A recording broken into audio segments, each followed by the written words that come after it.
Ուղիղ 23 տարի առաջ 1988 թվականի փետրվարի 27-ին Բաքվից 20 կիլոմետր հեռավորության վրա գտնվող Սումգայիթ քաղաքում ադրբեջանական իշխանությունները հայերի բնաջնջում սկսեցին, որն ուղեկցվում էր ունեցվածքի թալանով ոչնչացմամբ։ 3 օրվա կոտորածների ընթացքում տասնյակ վիրավորներ ու սպանվածներ եղան։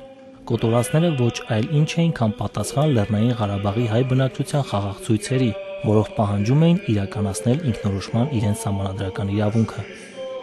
Փետրվարի 27-ին ի հիշատակ նահատակված զոհերի Մայր Աթոռ Սուրբ Էջմիածնում Հավարտ Կիրակնորիա Սուրբ Պատարագի ամենայն հայոց հայրապետ Գարեգին II-ի հանդիսապետությամբ կատարվեց հոգեհանգստյան արարողություն։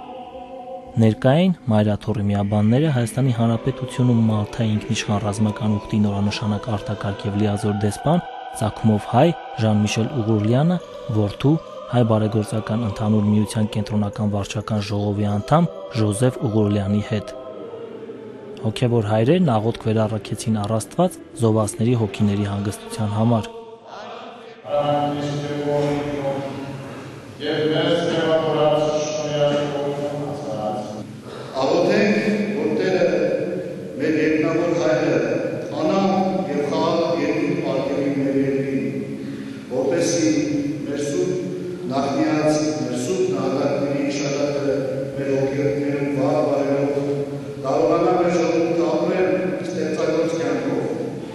Սումգայիթում կազմակերպված ջարդերով Ադրբեջանի իշխանությունները նպատակ ունեին խուճապարտնասներով հայաթափել Ղարաբաղը, ինչը նրանց այդպես էլ չհաջողվեց։ Հայերի հանդեպ հերթական ցեղասպանությունն իրականացրած ոճրագործները մինչ օրս անպատիժ են մնացել։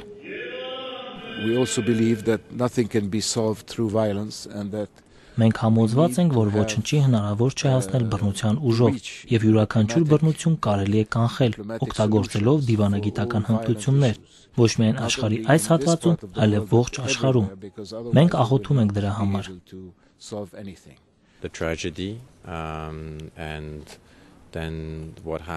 Մենք ոչինչ չենք մոռացել, բոլորս էլ հիշում ենք ողբերգությունը, թե ինչ կատարվեց Արցախյան պատերազմի տարիներին։ Մեզ համար շատ կարևոր է անմար պահել Սումգայիթի զոհերի հիշատակը, որոնք դարձան Ադրբեջանի հետ էթնիկ կոնֆլիկտի առաջին զոհերը։